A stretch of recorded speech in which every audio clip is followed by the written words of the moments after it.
Hi, ഞാൻ ഇന്ന് വന്നതേ ഞങ്ങളെ ഈ ഇതിനൊക്കെ എന്താണ് ഡ്രാഗൺ ഫ്രൂട്ടിൻ്റെ ചുവട്ടിലൊക്കെ ഞങ്ങൾ എന്ത് വെച്ചാൽ ഈ ചാണകം മണ്ണിര കമ്പോസ്റ്റൊക്കെ ഇടുമ്പോൾ അതിൽ നിന്നൊരു പേരക്കേൻ്റെ തൈ ഉണ്ടായത് കണ്ടോ. ചെറിയ തയ്യൽ പെട്ടെന്നിട്ട് വലുതായി. ഇത് കണ്ടിട്ട് നല്ലൊരു അത്യുൽപാദന ശേഷിയുള്ള നല്ല തയ്യാണെന്ന് തോന്നുന്നത്. ഹൈബ്രിഡ് പേരക്കേൻ്റെ തയ്യായിരിക്കും. ഇവിടെ ഇതിൻ്റെ ഇടയിൽ ഡ്രാഗൺ ഫ്രൂട്ടിൻ്റെ ഇതൊക്കെ ഉണ്ട്. അതൊക്കെ നമ്മൾ ശ്രദ്ധിച്ചിട്ട് എടുക്കണം.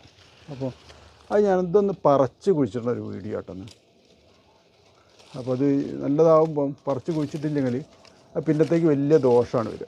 ഈ ചട്ടി പൊട്ടിപ്പോകാനൊക്കെ ചാൻസ് ഉണ്ട്. അപ്പോൾ അതൊന്ന് പറിച്ച് നോക്കട്ടെ. കേട്ടോ, വേരൊക്കെ നല്ല ഇതായിക്കണം.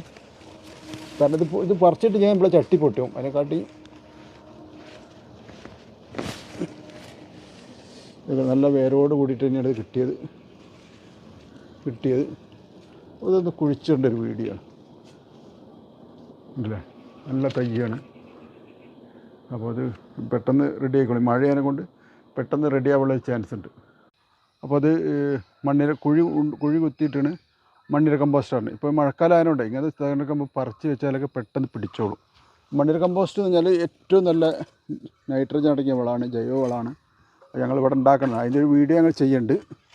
അപ്പോൾ ഉണ്ടോ,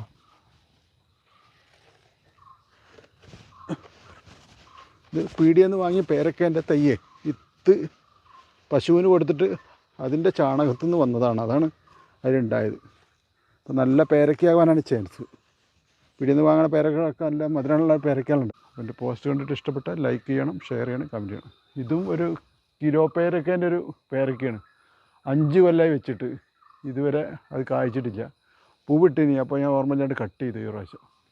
അപ്പോൾ ഇതും കട്ട് ചെയ്യേണ്ട ഒരു വീഡിയോ ഞങ്ങൾ ചെയ്യുന്നുണ്ട്.